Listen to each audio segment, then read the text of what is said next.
Cadena 30, la televisión más abierta que nunca.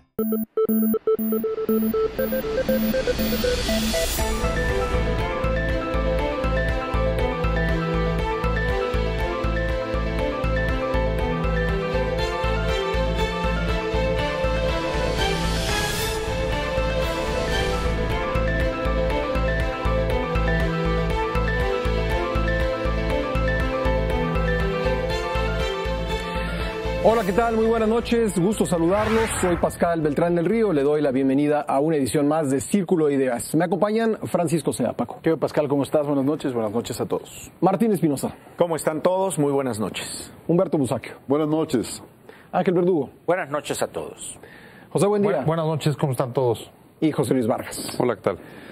La conmemoración del 45 aniversario de la masacre del 2 de octubre estuvo marcada por los disturbios provocados por un grupo de encapuchados que se enfrentaron a la policía, agredieron y robaron a reporteros y camarógrafos y causaron daños materiales por cientos de miles de pesos.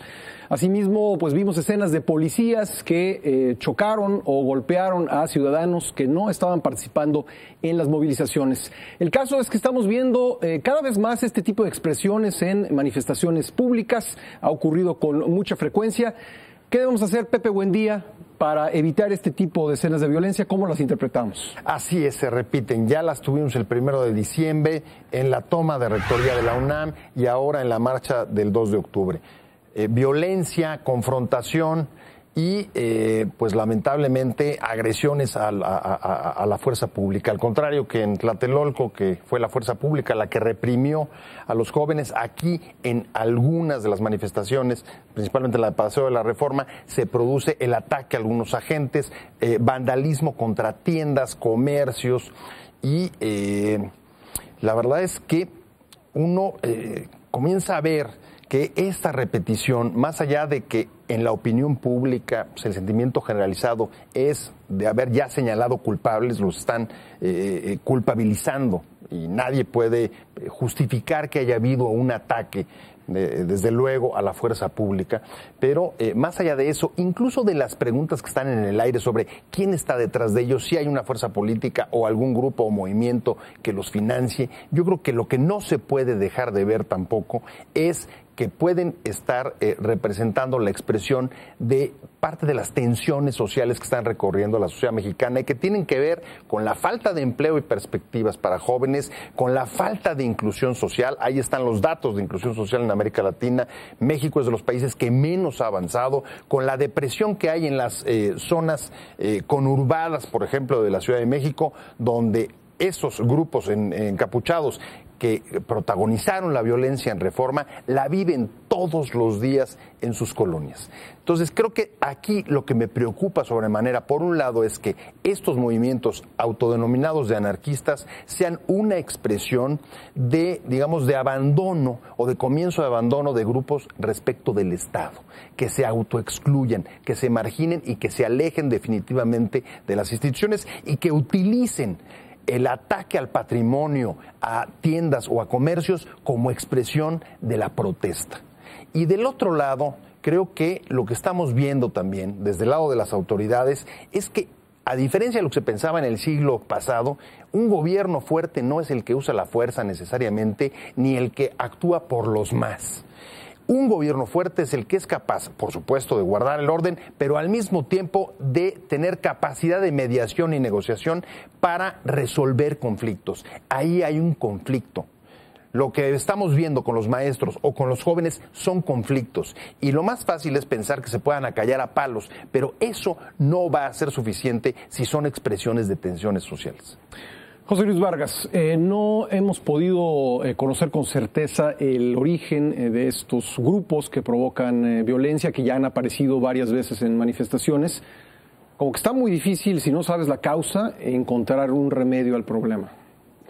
Sí, a ver, yo no podría estar más en desacuerdo con Pepe con lo que acaba de mencionar, porque no le encuentro el lado de la justicia social a donde él quiere llevar el argumento. Es decir, me parece que estos jóvenes que hoy se presentan como anarquistas, que no han tenido ni la menor idea de lo que es un movimiento anarquista y de dónde vienen esas corrientes ideológicas y de estudio, lo único que son vándalos, delincuentes contratados, que los hemos visto en la toma de rectoría, que los hemos visto en las marchas del CENTE y que hoy los vemos en la manifestación del 2 de octubre.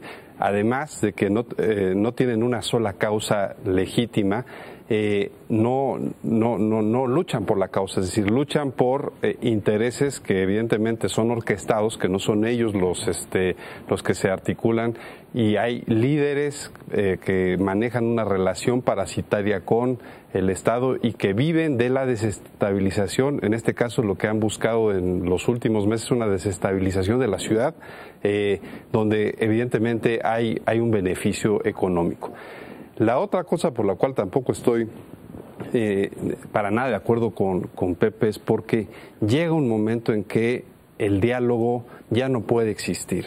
Llega un momento en el cual, cuando la autoridad claudica a su obligación de gobernar, y es decir, de tomar decisiones difíciles, como es ver a miembros de su corporación policial que representan al Estado pateados, golpeados, humillados, no tomar una decisión de actuar coactivamente, es decir, a través de la fuerza e imponerse para restablecer el orden público. Me parece que esa inacción del gobierno, esa falta esa inacción pensando en que va a llegar un diálogo, lo único que puede llegar a generar es una confrontación cívica de mayores dimensiones que acabe en muertos. ¿Por qué? Porque si el Estado no me defiende, no defiende mi propiedad, no defiende a mi familia, pues yo saco un arma y me defiendo solo. Eso es lo que hacia allá nos quiere llevar Miguel Ángel Mancera, y hacia allá está el ambiente y la tensión que está viviendo la ciudad y el país. Paco, o sea, es como han planteado desde distintos puntos de vista Pepe y José Luis, esto la expresión de algo más grave, algo que está abajo en la sociedad mexicana, o es una acción orquestada con tino político, digamos, con claros fines políticos, porque desde la izquierda, desde la derecha escuchamos el mismo argumento. Estos jóvenes son pagados para estabilizar ¿a quién? Unos dicen que a los movimientos sociales, para desprestigiarlos, y otros dicen que al gobierno federal o al gobierno de Miguel Ángel Mancera.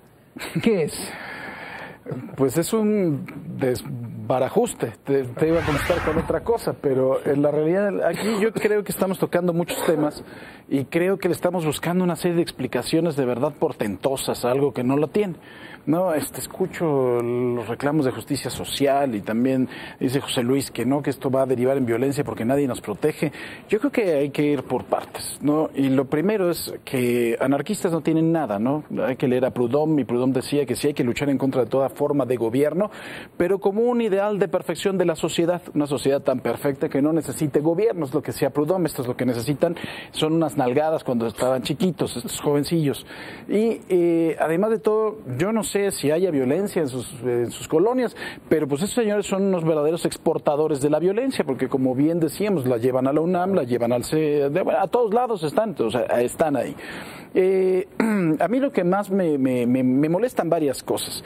Primero, que estamos viendo el enfrentamiento de personas que, por supuesto, no podemos dejar de lado que México tiene un grave problema social, pero yo creo que la expresión de ese grave problema social no es una marcha en donde una serie de barbajanes rompieron vidrios y agarraron a tortazos a los policías. Eso no es la expresión. La expresión es mucho más grave y se refleja en muertos en cada colonia y en cada estado de este país. Esa es la verdadera expresión, y se refleja en marginación, y se refleja en otra cosa, y no se refleja en una marcha en la que, además de todo, aprovechando que hay dos líderes históricos del movimiento, yo quisiera preguntarles quién se lo robó y quién lo prostituyó de esta forma. No, porque, yo me ponía a pensar, ¿cómo lo vendieron después ustedes como líderes? ¿Cómo lo recordamos como país? Porque que hayamos llegado a esto después de un movimiento que me parece que estaba lleno de razón y lleno, además de todo, de ganas de cambiar el país, es algo lamentable, por decirlo menos. Porque además ya tenemos un problema social aún más grave que el que tiene Chile con la dictadura de Pinochet. O sea, aquí las heridas abiertas del 68 me parecen más graves, no las vamos a poder cerrar jamás. Necesitamos un cirujano plástico que nos ayude a cerrarlas, porque si no, no va a haber forma. Lo que vimos ahí nada tiene que ver con el 68, lo que vimos ahí en las calles tampoco. Y de verdad que me queda perfectamente claro que sí hay también un interés de desestabilizar. No sé qué es lo que pasa con Miguel Ángel Mancera. Sí, yo no sé si no se está dando cuenta que Marcelo Ebrard en su casa está rascando la panza, que ya la tiene bastante grande y se está muriendo de la risa de lo que está pasando en la ciudad, porque le está dando el control al señor Héctor Serrano, que está haciendo de la ciudad lo que le da la regalada gana. Y como bien decía, el enfrentar a los jodidos con los más jodidos, ¿no? Los que están marchando porque tienen algún reclamo de justicia social en contra de alguien que gana a la quincena 2,800 pesos, para que te dejes que te partan el alma, ¿no? Déjame interrumpirte ahí. Yo quiero poner en la mesa un dato. Cuando yo veo las tácticas de estos grupos de embosados, cuando veo que graban con cámaras digitales, con teléfonos celulares, luego suben a las redes, por simple estadística, estos grupos no están entre los más amolados, ¿eh? Pues, mira, yo los que usan redes sociales, los que participan en Internet, no son necesariamente los más amolados. Es evidente que hay una estructura a su alrededor, sí, ¿no? Pero también lo que están haciendo es emboscando a la autoridad, ¿no? Yo no sé si también la autoridad está participando de esto y todo el mundo tiene sus grupos que están tratando de desestabilizar al otro. Yo veo un pierde-pierde, ¿no? Y un gana-gana. Si yo estoy agarrando a tortazos a un granadero, le estoy tratando de prender fuego, le estoy agarrando con piedras, pues después, y no trae ni siquiera tolete, yo creo que lo más lógico es que después llegue, se quite el casco y trate de agarrar a trancazos al que tiene enfrente, ¿no? Yo no sé si ustedes han estado en un lugar de estos, yo supongo que ustedes sí, pero la adrenalina que se vive hace que empieces a perder el control poco a poco. O sea, ya cuando estás viendo las manifestaciones de violencia, ya no sabes en contra de quién te vas a ir. Evidentemente hay una provocación. Yo lamento mucho que haya gente tan enferma como el señor Fernández Noroña, que lo único que hizo todo su Twitter fue subir el mismo video del granadero que se quita el casco y agarra a trancazos a la gente que está, sí, por supuesto, totalmente desprevenida. ¿No? Y lo tienen que sancionar. Sí, pues sí. O sea, lo que tienen que hacer es separarlo, suspenderlo, arrestarlo. Pero lo mismo tienen que hacer con los otros señores. Así es. O sea, y aquí yo reitero. El problema es que estamos tan polarizados que hay quienes justifican una acción y quienes justifican la otra. Es una mezquindad. ¿no? O sea, aquí, y creo que ninguna de las dos es por justificable. supuesto que no es justificable. Lo que tenemos que hacer es regresar al orden. Esto nada tiene que ver, los problemas sociales los tenemos y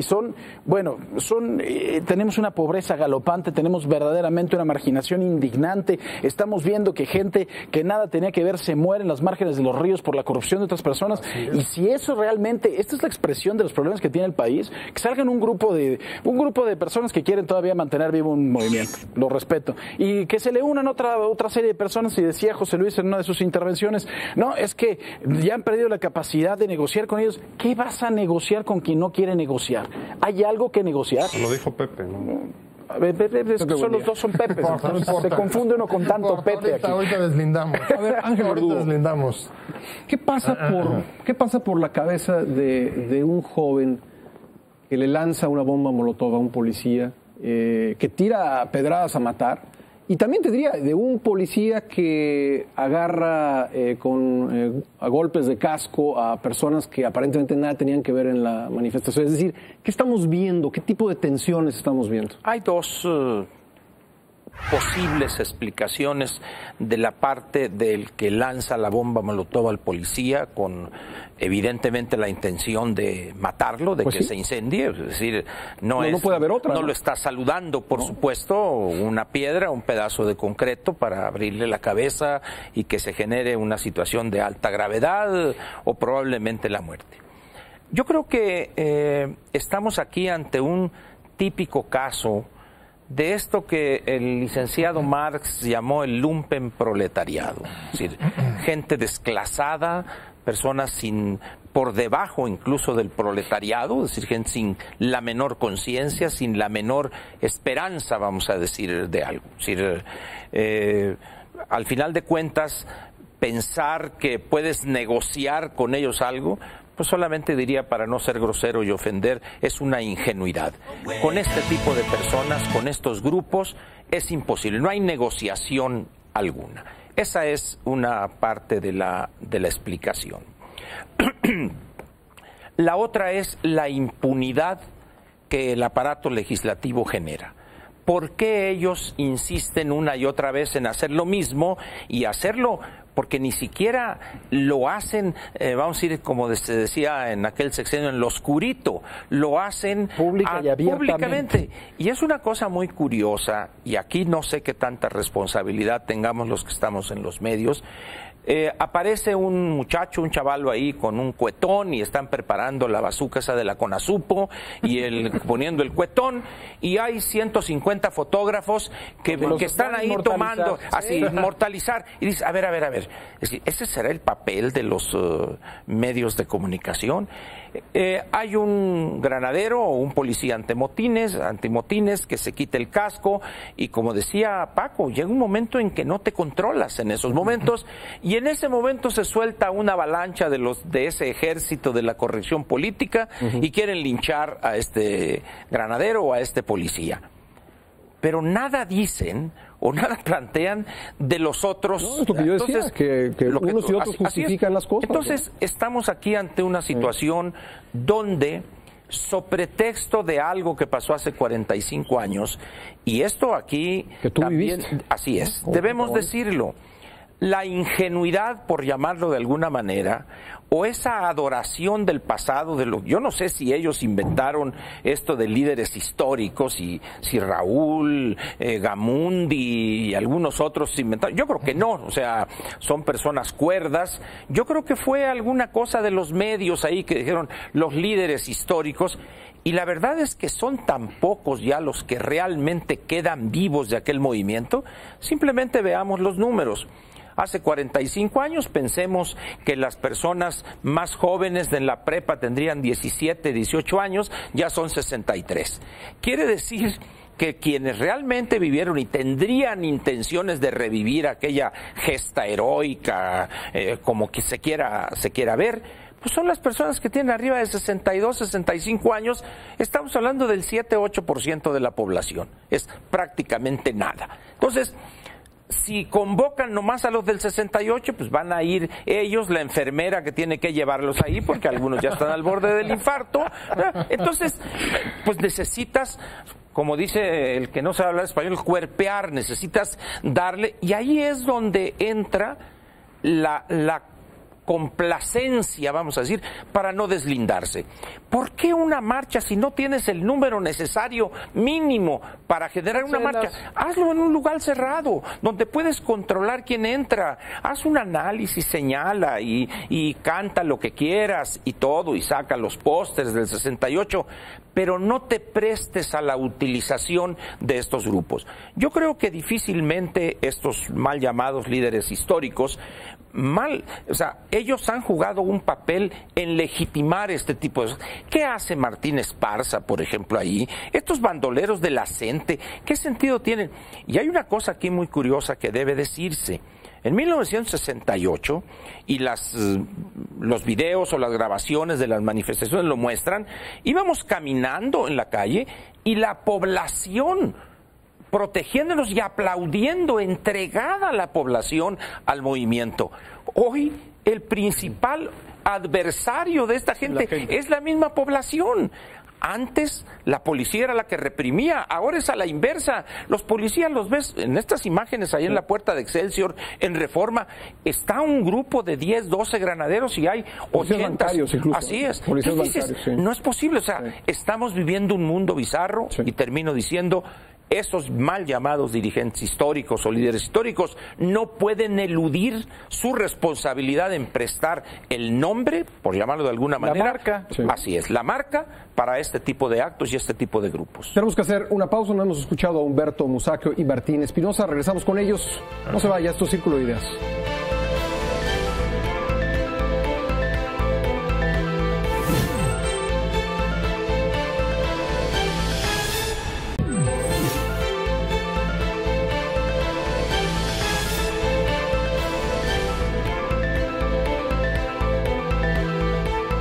Regresamos a Círculo de Ideas, estamos hablando de los hechos de violencia ocurridos el miércoles 2 de octubre. Humberto Musacchio. Me interesa, para empezar, decir que los grupos violentos fueron expulsados de la columna principal de la manifestación. No una, varias veces. Finalmente, algunos de esos grupos violentos, los de negro, se acomodaron atrás de la manifestación, pero se deslindaron perfectamente los grupos de manifestantes. Entonces, yo quisiera hacer esa aclaración porque me parece importante. Los que produjeron la violencia no fueron los manifestantes. Fueron grupos que salieron quién sabe dónde, eso lo tendrá que explicar los cuerpos policíacos, la Procuraduría, yo no sé, pero tendrá que explicarlo porque no se puede quedar otra vez el asunto en el aire como ocurrió el 1 de diciembre, donde nadie sabe, nadie supo de dónde salieron los que llevaban las piedras y las bombas Molotov y ahora tampoco. No es posible prever, si lo prevén los que organizan una manifestación, de que hay que llevar en las orillas de cada fila gente preparada para evitar la infiltración, etcétera. Eso lo sabe cualquiera que haya organizado una manifestación. Y la policía no sabe cómo evitar que se cuelen estos grupos violentos. A mí me resulta por lo menos extraño, sospechoso. ¿Qué pasó? ¿Quién anda por ahí en los cuerpos policíacos permitiendo el paso de estos grupos? Yo iba caminando por Reforma mientras la manifestación caminaba en sentido contrario y vi a grupos de estos de negro enmascarados pasar junto a la policía sin que les dijeran absolutamente nada. Y ya habían ocurrido los hechos en los que habían apedreado locales, roto vidrios, etcétera, y no pasó nada. Pero ¿cuál sería el propósito de que estuvieran unidos en objetivo la policía y los encapuchados? No, yo no sé, yo lo que estoy nada más diciendo es eso. Porque estamos poniendo... porque esto tiene que ver con lo que decía Ángel. Porque no tenemos datos. Eso tiene que ver con lo que decía Ángel. Sí. Se puso, los medios pusieron énfasis en los hechos de violencia del 2 de octubre. Esto fue un mal negocio para los que organizaron la manifestación, y lo organizan cada año, porque en lugar de recordar a los muertos de 68, la represión, etcétera, los viejos métodos de gobierno, claro, pues lo que queda en el centro de la información es la violencia. Pero lamentablemente las buenas noticias no son noticias, eso lo sabemos todos nosotros, y lo que se destaca siempre en los medios son los hechos violentos, los hechos negativos. Eso no significa que haya sido lo más importante desde el punto de vista histórico, desde el punto de vista periodístico sí. Y ese es... Ni hablar, así funcionan los medios, eso no lo inventamos nosotros. Pero bueno, en medio de todo yo creo que lo que hay que rescatar es que si no es Mancera el responsable, que yo no lo creo, yo más bien creo que a Mancera le están moviendo el tapete, pero el propio Mancera va a tener que salir a aclarar qué pasó, quiénes fueron y por qué hicieron lo que hicieron. Y por qué la policía actuó como actuó. Porque también aquí hay una responsabilidad de los jefes policíacos o quien dio la orden de no intervenir. No intervenir cuando les están arrojando bombas Molotov, cuando les están arrojando pedruscos, que yo los vi, hasta de medio metro de diámetro. Bueno, eso me parece una orden absurda de quien le dice eso a los policías. Tienen que defenderse, son seres humanos, son padres de familia, son gente que tiene necesidades, que gana una miseria. Yo creo que hemos avanzado mucho en el respeto a los cuerpos policíacos de la Ciudad de México, sobre todo desde 1997. Ya hacía rato que no los veíamos como enemigos. ¿Por qué tendremos que verlos como enemigos hoy? Yo creo que no son nuestros enemigos. No son enemigos del movimiento popular. Eso debe quedar bien claro y me parece que la gente sensata que encabeza movimientos populares lo tiene claro. Tenemos que avanzar más en eso, tenemos que aportar los periodistas y los medios a esa visión de que no somos enemigos, que los policías cumplen una función dentro de la sociedad y que es responsabilidad de la sociedad también actuar responsablemente frente a la policía. Son varias las cosas que están en juego y me parece que cada uno de nosotros tiene una parte de la responsabilidad y tiene que asumirla. Martín. Ya todo lo que se ha dicho ha sido muy vasto. Yo nada más quisiera enfocarme a la mezquindad de nuestra clase política una vez más. Yo he platicado con legisladores de la Asamblea del Distrito Federal, diputados federales, senadores de la República, y cuando pasan estas escenas de violencia en el marco de la movilización del 2 de octubre, que son dos cosas diferentes, los políticos se rasgan las vestiduras y de cualquier tendencia, de izquierda, de centro, de derecha, y dicen, ¡qué barbaridad! No podemos permitir que pasen estas cosas. Señores, ustedes han cobijado durante décadas el surgimiento de grupos de choque y de grupos de presión al interior de los partidos que son utilizados por ustedes para provocar y romper movimientos sociales y para confrontar a la misma sociedad unos con otros. ¿Tú crees que este es un caso de...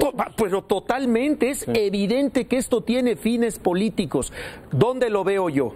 Yo creo que quieren meter a México en el ritmo de ciertos países que han tenido movimientos verdaderamente genuinos, surgidos de la propia sociedad, incluso a políticos, de ciudadanos y jóvenes que han salido a las calles a exigirles a sus políticos transparencia, a exigirles a sus gobernantes que ya no roben, a exigirles a los que están en el poder que vean por la gente y no grupúsculos que están manipulados y que pretenden darle a México ese cariz. Es que la sociedad se está levantando. A ver, pero no es cierto, no es la sociedad. Eso no quiero decir, con esto no quiero decir que la sociedad no esté molesta. Claro que estamos molestos muchos, pero estos grupos es como querer polarizar las posiciones de nosotros y meter más confusión para que entre nosotros mismos tengamos ese enfrentamiento como el que ha surgido en los últimos días y en los últimos meses. Te hago la pregunta que le hice a Paco. He escuchado las dos especulaciones, que estos son grupos armados para desprestigiar a los movimientos sociales, para fomentar la represión contra ellos, y también he escuchado que son grupos para desestabilizar al gobierno federal o al gobierno de la ciudad. ¿Con cuál nos vamos? ¿Con cuál de esas dos ideas nos vamos? Es muy difícil que no tenemos los elementos fehacientes en la mano para decir es esto o es lo otro. Sí. Lo único que percibimos los ciudadanos es que hay algo que no encaja, pero nosotros no somos los que tenemos que investigar qué está pasando. Eso no es trabajo del ciudadano, es trabajo de un Estado que le debe garantizar al ciudadano libertad, seguridad en sus bienes, seguridad en su patrimonio y sobre todo garantizar el derecho de la gente a manifestarse pública y pacíficamente. Ese derecho creo que hay que consagrarlo, respetarlo, cuidarlo, pero no estos hechos de violencia que desvirtúan todo esto. Ahora, Paco acaba de decir algo muy importante, agárrenlos, ¿no? Sí, es que ahora, el problema es que los han agarrado y los sueltan y vuelven. Pero en el momento en que ya los agarran, pero los identificas, ¿no? Ya sabes quiénes son y nos explicas a todos de dónde diablos salieron. Pero porque además han tenido, y eso hay que decirlo claramente, han tenido el apoyo de ciertos abogados de derechos humanos listos para sacarlos, para pagar las fianzas. Yo no estoy de acuerdo con lo que dice Martín en una cosa. Dice que la sociedad está molesta. Yo creo que los políticos de este país han desarrollado una teoría económica que es la mediocridad mínima. Sí, de verdad. O sea, estamos en el límite de que la sociedad verdaderamente se encabrite y que salga todo el mundo a la calle, que se desbordó, por ejemplo, ¿se acuerdan la marcha en contra de la inseguridad? Eso fue una situación que nos unió a todos y que se les había desbordado. Pero lo saben manejar también. Sí, que todos estamos encabritados, pero en el café, ¿no? Y en la comida, no, te estás echando un té. No, es que de verdad este gobierno, no, es que esa propuesta de impuestos es muy mala. No, es que de verdad el asunto... Y de ahí no pasa. Y de ahí no pasa, porque te puedes echar tu tequila, estás todavía con tus cuates, y de ahí de la mediocridad mínima no pasamos, y eso creo que finalmente lo tienen estudiado los del PAN, los del PRI, los del PRD y los de todas las tendencias. Pero en cualquier momento se puede cambiar de tono. A ver, Ángel, pero llevamos 80 años que no. Ángel, primero una aclaración. ¿Por qué tequila? Si a Humberto y a mí nos gusta el champaña. Por favor, digo. Es que yo soy más nacionalista. Bueno, yo creo que aquí... cuando se genera una situación de estas y hay la duda en lo que tú señalaste, es decir, a ver, ¿de dónde viene esto? Yo creo que la humanidad o en ese avance político de las sociedades lo ha resuelto. La ley. Hay que aplicar la ley. ¿Qué tenemos aquí? Pero es tan difícil. Ahorita, bueno, o sea, como decía quien Alcohol y Queen, decía, si las cosas fueran fáciles, pues cualquiera las haría. No, digo que ha sido difícil porque hay unas resistencias enormes. A ver, ¿no? La hemos hecho difícil, que es diferente. Es decir, hoy en el mundo, gobernación significa, para ponerlo en términos llanos, tomar decisiones impopulares y dolorosas. Es decir, aquel que piense que por supuesto, evidentemente, o sea, pero son decisiones, aclaro, para darle gusto a Martín, que deben ser dentro de la ley, lo que manda la ley, lo que establece la ley. Pero ¿qué es lo que pasa cuando una parte del Estado contribuye a generar impunidad? ¿Qué es lo que hizo la Asamblea Legislativa en diciembre? Y ahora quiere echar para atrás. Entonces, yo no creo que quieran echarse para atrás. Yo creo que la situación que se ha generado del monstruo que crearon va a obligar va a obligar a que den marcha atrás. Pero, ¿qué es lo que sucede aquí? Ante la duda, la solución es aplicar la ley. Lo dijo ahorita Paco, tenemos ahí a un granadero y está siendo golpeado, o alguien mencionó lo que decía Humberto, pasan ahí estos jóvenes que no tienen la menor idea de lo que es el anarquismo como filosofía política, y los dejan ir, o sea, no les dicen nada, a sabiendas de lo que llevan, porque además de repente apareció en las redes sociales un manual. Pues digo, bueno, hay algo que se llama inteligencia, pues hay que prever. Entonces, estamos aquí ante una situación donde, repito, el referente debe de ser la ley, la legalidad. Razones habrá muchas para no aplicar la ley o no hacer que se respete la ley. Eso se traduce en una impunidad. Ahorita, por ejemplo, estas personas salen con una fianza de 2,000 pesos o una cosa así. Entonces dices... Que hay que ver quién las paga, ¿eh? De acuerdo, pero al final de cuentas, vamos a suponer que las pagaron su familia. Pero al final de cuentas dices, ¿cómo es posible que alguien que esté en esa turbamulta y que no mide las consecuencias de sus actos, porque puede matar a un policía o a un granadero, y con 2,000 pesos de zafanas, como se diría? Entonces, es evidente que, como se señala en la Divina Comedia, todos aquellos que sobrevivimos aquí, y si decidimos quedarnos, perdamos toda esperanza de que este gobierno va a hacer respetar la ley. Es decir, es una ingenuidad total pensar que en esta ciudad, en este Distrito Federal, de repente el licenciado doctor Mancera va a sacudirse a todos los que tiene y va a generar, o que los perredistas en la Asamblea Legislativa con Bejarano a la cabeza, no está él ahí, pero es el que realmente tiene el poder, van a cambiar y todos... No, así no funcionan las cosas, y menos cuando la gravedad de un problema ha llegado a estos niveles. José Luis. A ver, voy a ser un poco dogmático para que veamos lo que estamos hablando.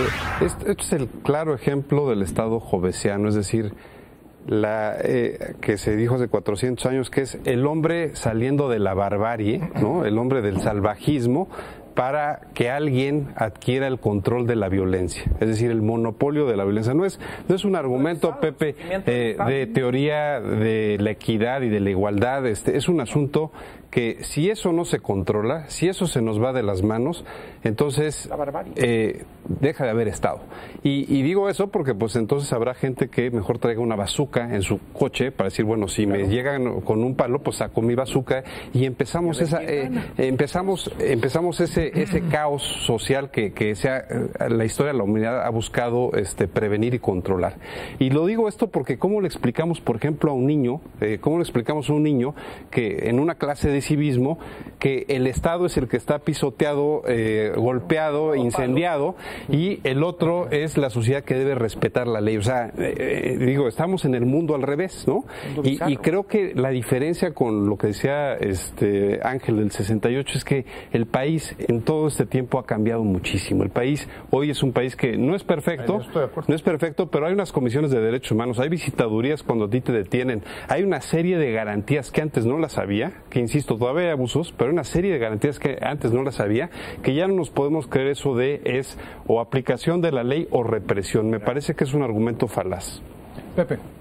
Ahora yo sí, voy a disentir, porque realmente el argumento de aquí lo único que está faltando es la aplicación de la ley para explicar los últimos acontecimientos en este país, sería casi como que ustedes llegaron a vivir a este país hace un par de años.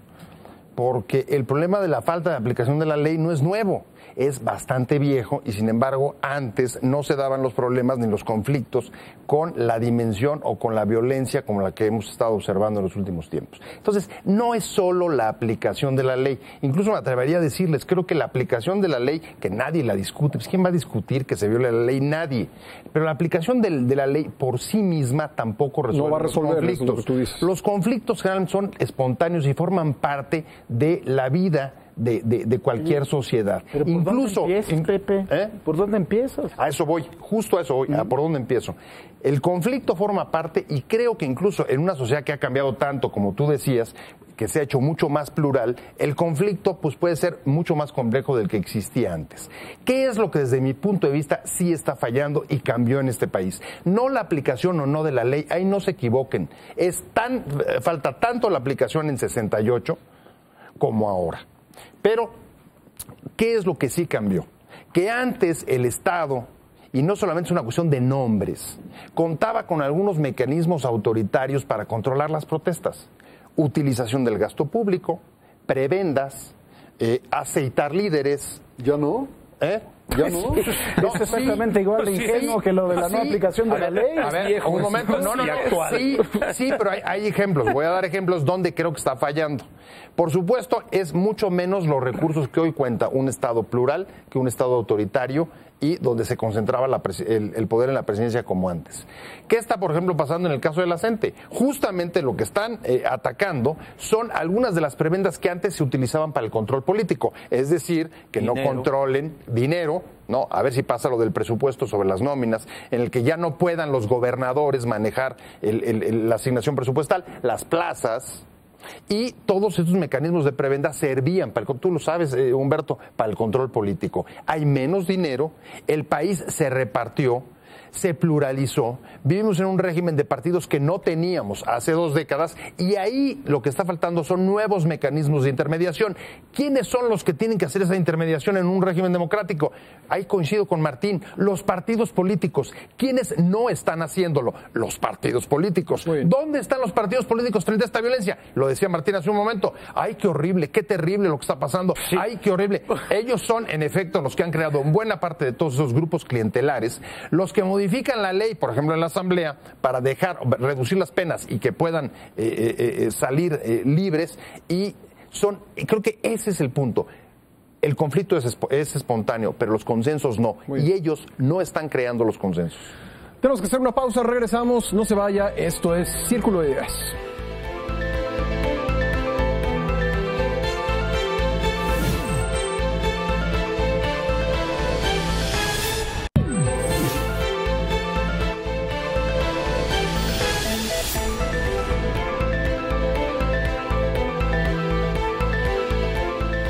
Y regresamos a Círculo de Ideas. Le voy a dar la palabra a Humberto Musacchio, quien se quedó con ganas de refutar. Refute usted. Quiero nada más señalar algo que me parece que no es una coincidencia gratuita. En 1968 también hubo un grupo de extraños individuos que andaban por ahí alrededor de los manifestantes, que sacaron de los botes de basura en la Avenida Juárez y en la Avenida Hidalgo piedras. Así inició. Otra vez, ahora hay un grupo que saca, quién sabe de dónde, piedras, y muchas. Bueno, dejo nada más sobre el tapete el asunto, pero me interesa aclarar de que por qué seguimos recordando el 2 de octubre. Y mencionas el caso de Chile, Paco lo mencionaba, y yo quiero decir que mientras en Chile se han ido a la cárcel ya algunos militares, se han tomado medidas, la justicia, bien o mal, pero ha intervenido, en México ni uno solo de los asesinos de 1968, ni uno solo, ha pisado la cárcel. A Luis Echeverría, en el mayor de los casos, lo tuvieron en prisión domiciliaria unos meses y luego lo exoneraron, le quitaron toda culpa, lo liberaron de culpa. No hay un solo responsable de la matanza que esté en la cárcel o que haya pasado por la cárcel. Bueno, esta es una gran diferencia con lo que ha pasado en Sudamérica, con las dictaduras sudamericanas. En Argentina, en Uruguay, en varios países. Incluso en el mismo Brasil hay una comisión ahorita. Bueno, entonces, termino nada más con el asunto de la aplicación de la ley. Si no se ha aplicado la ley contra los responsables de la matanza de Tlatelolco en 45 años, pues es difícil que se aplique la ley en muchos otros sentidos actualmente, y menos cuando este país está sumido en una violencia terrible en la que nos dejó el gobierno de Felipe Calderón. Yo quiero ver que se aplique la ley ahí para acabar con la violencia de los narcos, del crimen organizado, que se aplique también. Que no ha parado, ¿eh? No solo no para, sino que crece. Sí. Entonces, pedir que se aplique la ley por razones políticas, pues está muy bien, todos lo apoyamos, yo te apoyo, Paco.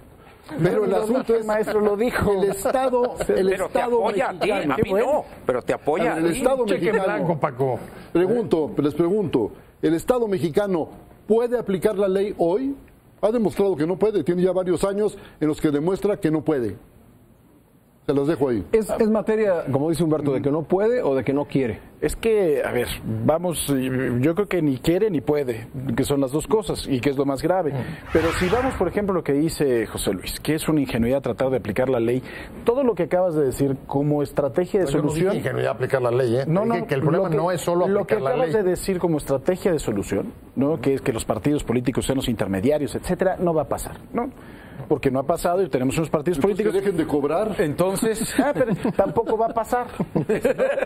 Entonces, el problema En ese aquí- sentido es una ingenuidad. Exactamente. Entonces, eso es que sí es Paco, una Lo único que te queda es el ejército, entonces. no, es que tu tienes planteamiento que es dar empezar. palos. ¿Por dónde empiezas? A ver, yo te preguntaba, ¿tú crees que por la intermediación? Por Dios, José Luis. Sí, tienes que La intermediación reconstruir de los partidos mecanismos, políticos, tienes que cambiar si la mientras relación están entre aquí la ahogando, sociedad ellos y el están Estado, en Las Vegas, necesariamente. hombre, les importa un bledo. Entonces, por lo menos empieza por aplicar la Entonces, ley. ¿por dónde empiezas tú? Por aplicar la ley. El Porque es lo más ejército. fácil. Bueno, pues si lo quieres aplicar con el ejército, no hay que no más. está hecho para aplicar la ley, lo No hay aplicas más. con el ejército. No hay más. Bueno, ya lo sacaron a las calles para que la aplicara, ¿eh? Porque no pudieron los cuerpos policíacos. claro. Sí, pero finalmente el poder ejemplificativo de la pena te ayuda un poquito para contener a la sociedad. Si ya no tienes el dinero, que yo no estoy de acuerdo porque creo que tienen mucho más dinero hoy, pero son más rateros que antes, ¿sí? Y tienen cuentas bancarias mucho más grandes, que es distinto. ¿no? ¿Te refieres No, a bueno, Reynoso Femat, que tiene un departamento? Oye, el presupuesto crece año con año. Claro, entonces yo no creo que tengan menos dinero, tienen una gran cantidad de dinero. Y para ser breve, para ser breves, yo estoy de acuerdo, maestro, que hay que recordar y que no se ha ido ninguno a la cárcel, pero le reitero, ni va a pasar. Entonces, para el aniversario 65 de la matanza de Tlatelolco, vamos a seguir en las mismas. Mejor hagamos de esto algo vivo que pueda transformar algo, en lugar de estarnos todos encabritados en una mesa viéndonos las caras.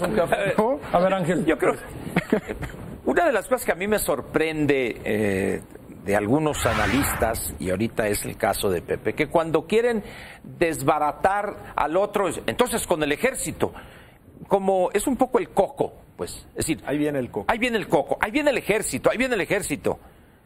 En América Latina hay una gran experiencia acumulada desde los años quizá 50, donde situaciones como esta mantenidas de manera permanente es el mejor abono para que efectivamente suceda lo que tú estás diciendo, que venga el ejército. Al final Bueno, de cuentas, no, a mí me queda claro que a ti no te parece el coco, porque lo que hace es una apología de las dictaduras. Estás hablando de las Bueno, dictaduras yo- latinoamericanas que fueron yo creo que francamente eso es, tremendas. vamos a decir, es un juicio totalmente inexacto. Simplemente estoy tratando de decir lo que ha pasado en América Latina. Si yo adoro a las dictaduras, es otra cuestión, que no viene aquí al caso. Pero repito, cuando el argumento es, entonces, aplicar la ley con el ejército, lo único que señalo yo es que en países latinoamericanos en los últimos 50 o 60 años, la impunidad propiciada desde el Estado, la impunidad que se traduce aquí como no hacer respetar la ley sin distingos, ha llevado en esos países a que el ejército tome el poder. No estoy diciendo yo si estoy a favor o no, simplemente estoy señalando una ruta política que ha sido la norma, por fortuna Sí, pero hoy ya está señalando no es así. beneficios. Pero ese es el problema. No estoy diciendo, Yo o sea, quien aplica simplemente más la ley lo en que este estoy país, diciendo el ejército, es eso. son los que Ahora, detienen los ¿qué va a narcos? pasar aquí? Imagínate, Pepe, ya que estás tú con ese asustándonos con el petate del muerto, ¿qué va a pasar si esta situación que ahorita tenemos de impunidad se mantiene 10 años más? ¿Qué tipo de sociedad se va a generar en el país? Entonces, en un determinado momento, la sociedad plantea exigencias. Reclama mano dura. Así es. Es decir, ese es el gran problema, que en la medida en que los partidos políticos o el Estado, en esa medida en que no prevea eso y aplique la ley en este momento, mañana la sociedad, como dice él, va a exigir orden. Y en ese momento es cuando... Es decir, no es de que la sociedad sea mala o que, como dicen, la clase media, la pequeña burguesía urbana es la que exige mano dura. No, es simplemente una cuestión casi de salvación Recuerdo, para terminar aquí, que uno de los golpes de Estado en Argentina, así se le llamó, un golpe de salvación nacional, cuando el brujo López Rega, que estaba con Isabelita, etcétera. Es que llega un momento en que la clase política incumple su función a tal grado que entonces eso es lo que yo trato de señalar, que en la medida en que continuemos con este estado de cosas, donde lo describió Martín, los partidos políticos les vale, lo describió Paco, mientras está la situación, altos funcionarios en Las Vegas con pases de dados de 15, 20 mil dólares. Con esos vas a hacer una intermediación. José Luis Vargas, Jesús Martín y después yo señalaría, una de las mayores defraudaciones de un gobernante no es robarse dinero, porque robar podemos robar cualquiera, es no gobernar, porque para eso se les eligió. Lo ha dicho Ángel muchas veces, es decir, gobernar implica tomar decisiones muy difíciles, pero bueno, fueron ellos los que quisieron acceder a un cargo. A ese grado. Y aquí un poco lo llevo porque ahora que ha sacado Excelsior toda esta historia del 68, bueno, salen los testimonios de Ruiz Cortines, y Ruiz Cortines dice: yo hice lo correcto de acuerdo a mi momento, a mi circunstancia, y eso podrá ser juzgado por la historia. Hoy en día incluso hay tribunales que juzgarían, hay cortes internacionales que ante una masacre y una violación de derechos humanos enfrentarían consecuencias incluso de carácter internacional, pero lo que no puede hacer el gobernante es quedarse con los brazos cruzados. ¿Por qué? Porque entonces lo que está generando, insisto, es que ese aparato que tiene a su disposición, estos jefes de la policía que estaban ahí siendo increpados y que salieron con botellazos en la cabeza, pues no actúen porque si no es su posición de por medio. Si actúan, que sería lo lógico, sin una instrucción del de arriba, que era el jefe de gobierno, el secretario de gobierno, el subsecretario de gobierno, pues son despedidos. Entonces, a ese ridículo están llevando un concepto muy básico que es autoridad. Pero cuidado, o sea, yo estoy de acuerdo en que un gobernante tiene que tomar decisiones, aún por más dolorosas que sean, pero yo le hacía la acotación a Ángel dentro del marco legal. Un ejemplo de cómo se ha pervertido la ley en el combate al crimen organizado y a las mafias es darle atribuciones a cuerpos que no tenían facultades para intervenir en la lucha contra las mafias y contra el narcotráfico, y haber sacado al ejército y haberlo metido a esa guerra. No, por eso. Entonces me puedes argumentar, José Luis. Estamos en otro escenario. Es que por eso. Hoy los detienes, les leen sus derechos, llega un ministerio público, les leen sus derechos, un juez dicta en las 72 horas un auto de formal prisión. Es decir, hay otro país, eso es lo que no queremos entender. Pero hay una cosa que creo que es correcto en lo que plantea Martín. En el sexenio anterior, el ejército estuvo casi suplicándolo, no es el verbo correcto, pero pidiendo respetuosamente al Congreso que hiciera los cambios legales para realizar dentro de la ley la labor que estaba realizando. Y ellos obedeciendo a su comandante en jefe, pero el Congreso jamás accedió a eso. Que fue una mezquindad, pero hay que reconocer que el que sí firmó la orden fue Calderón, lo que no quiso hacer Fox. Fue un cobarde en ese sentido. Pero tú no puedes decirle a un gobernante: toma la decisión que quieras, con tal de que tomes una decisión, porque si cometes una orden equivocada o cometes o das una orden que está mal planteada y fuera de la ley, generas todo esto que estamos viendo que está ocurriendo en la sociedad fuera del marco legal que en este momento prevalece para todas estas cuestiones de control de inconformidades, de control de grupos que violan o que transgreden la ley, y que no hay quien los pueda o quiera, o las dos cosas, meter al orden. Pepe, buen día. Me gustaría aclarar rápido mi postura para que no se malinterprete. Nadie defiende no aplicar la ley. Frente a un conflicto, uno puede tener distintas posturas. Una puede ser pensar que es una amenaza, que hay que caerle encima y restablecerlo a partir de la fuerza.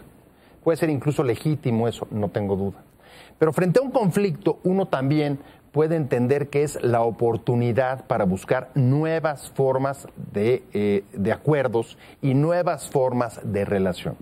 Los gobernantes, lo acabas de decir con toda claridad, todos, no solamente Mancera, sino gobernadores y el gobierno federal se están viendo desbordados frente a los conflictos, no los están procesando. Y no solamente, José Luis, porque los tildemos de incapaces, pueden serlo, pero es lo más sencillo, decir, no puedes, no. Yo creo que lo que está pasando, y tú lo has señalado, Ángel, también a lo largo de esta plática, es el país ha cambiado mucho. Y el gobierno no está contando en ningún nivel con los mecanismos para poder gobernar de una manera distinta a como lo hacía antes. Ese es para mí el problema. Necesitamos una nueva manera de resolver conflictos en la relación entre el gobierno y la sociedad, porque los anteriores... Una reforma del Estado. Claro.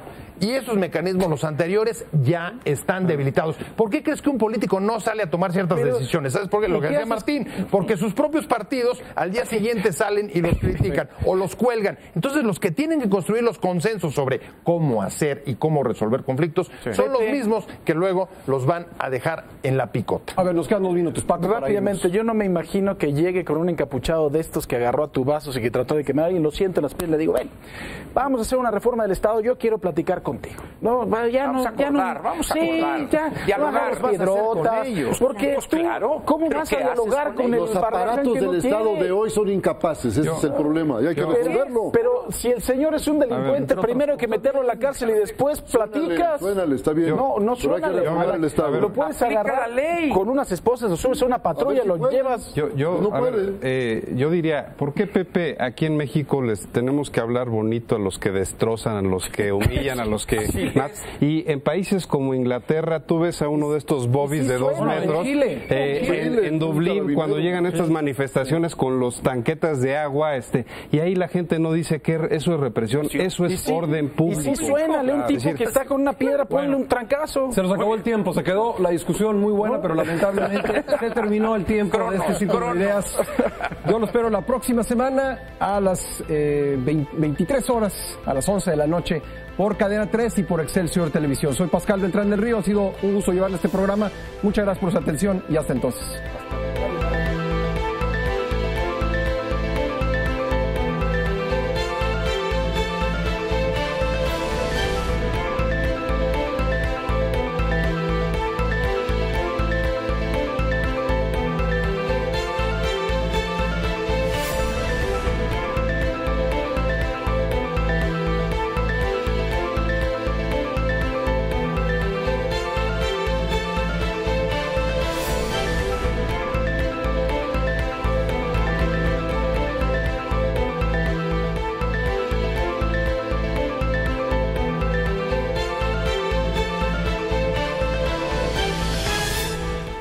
Cadena 30, la televisión más abierta que nunca.